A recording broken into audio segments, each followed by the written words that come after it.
So for me, I do notice the slave mentality that's amongst our community. I see it all the time. Perfect example, how my dad wanted me to work all my life. My dad just retired from Lucky's, local grocery store in Oakland, Bay Area. He just retired from there after he started there in 89. So 21 years, he retired. And, 31 years. Ooh, shit, goddamn. So his whole life, oh, work all your life, work all your life, work all your life. To me, personally, that's a slave mentality, because you're out there just working all your life, no real goal in sight, you're working for somebody else.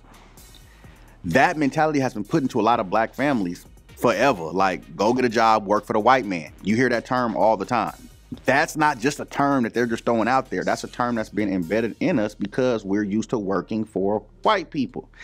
And if you're not cognizant enough to know that that's what's going on, you're just gonna keep following that same cycle. I'm trying to teach entrepreneurship. Like, I'm teaching my kids, like, you can work for somebody if you want to, but this, you can also do this. And that slave mentality has been just embedded. I don't mean like we're whipping people and chaining them up and stealing their kids. I'm talking about in the sense of you're taught as a child to work for somebody all your life. In most cases, you're working for a white person. So that's the part of slave mentality I'm attacking. Like, no, we don't have to just work for somebody all our life. We can work for ourselves.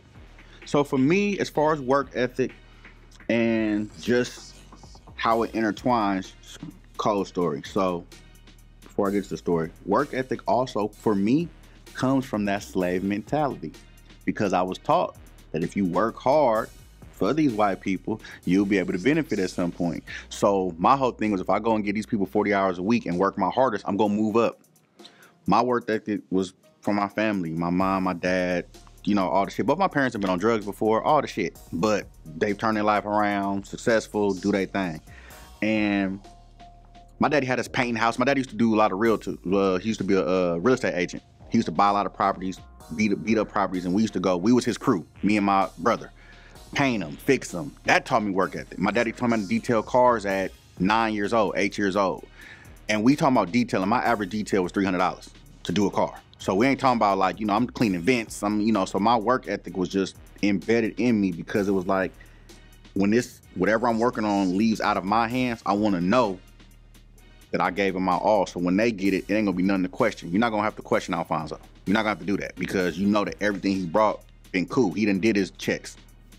And that's the type of work that I put in my kids. And it's just something that you need to have. If you plan on succeeding in life, to me, you have to have a good work ethic at some point in something. What leads to the story is that work ethic is how I ended up meeting the people who I partner with for the dispensary. So looking on your wall, you have a gold plaque from the Loonies. Yuck Mouth J is my nigga. Numb nigga. Mike Marshall, my nigga. So Mike Marshall, the voice that sings I Got Five on it, that everybody know. You don't know the words to the song, you know that chorus, called me October 17. And we ended up being friends because I know Yuck Mouth. I seen that Mike Marshall was on the page. This is about maybe 6 years ago. And I'm like, oh man, that's the dude from Timex Social Club. Let me follow him. He grow weed. Hey, how you doing? I'm friends with Yuck Mouth. Yuck Mouth vouched for me. I said, can I send you some seeds? He was like, sure. Send him some seeds. This goes to work ethic. I'm gonna get there. So when I send him the seeds, I'm not tripping. He grow the seeds. He come down with the weed. I buy the weed from him. Now, mind you, I gave you seeds. I shouldn't be buying shit from you, but I bought some from him. Cheaper price, but I bought some from him. Told him, critiqued it or whatever. We kept that relationship going. He knew me just in talking to me in casual conversations, how I worked, how I moved. He met my kids. So he seen, how I was. October 17, when he called me, mind you, we had a 3-year relationship by then. He said, hey, Tuck, you ever caught a weed case in Oakland? I'm like, hello, how are you? Yeah, why? He's like, man, I know some people that out of Atlanta. They trying to, they have a program called the Equity Program. So he telling me about it, I'm looking it up.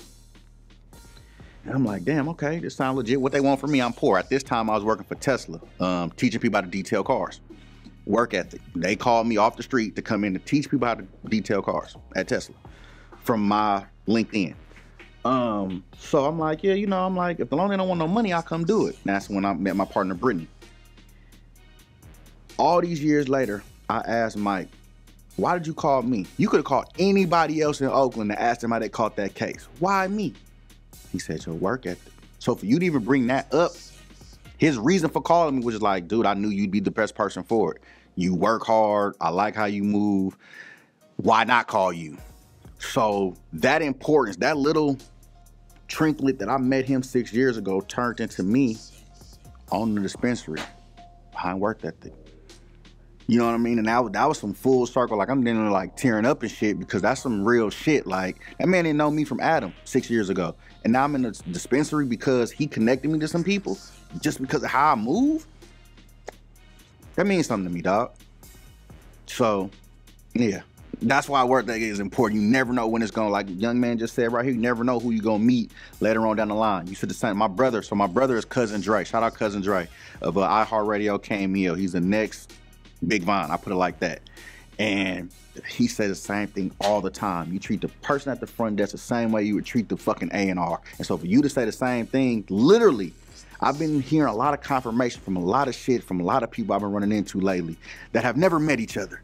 For them to all be saying the same shit, let me know I'm doing the right shit, dog. So like for you to say, like my brother says it all the time, he said, treat the janitor the same way you treat the A&R. He say janitor. And he always says, treat the janitor the same way you're gonna treat the program director. You never know who that janitor gonna be. You never know if you get locked out the building, you're gonna need, don't do that. You treat people how you wanna be treated no matter who they are.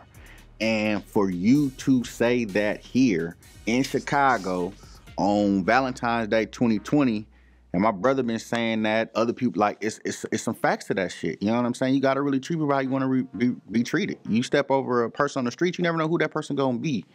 And like, just, man, the confirmation that's going on with all the shit that we got going is just amazing. You know what I mean? So it's just like, to network with people like this all the time, I love it.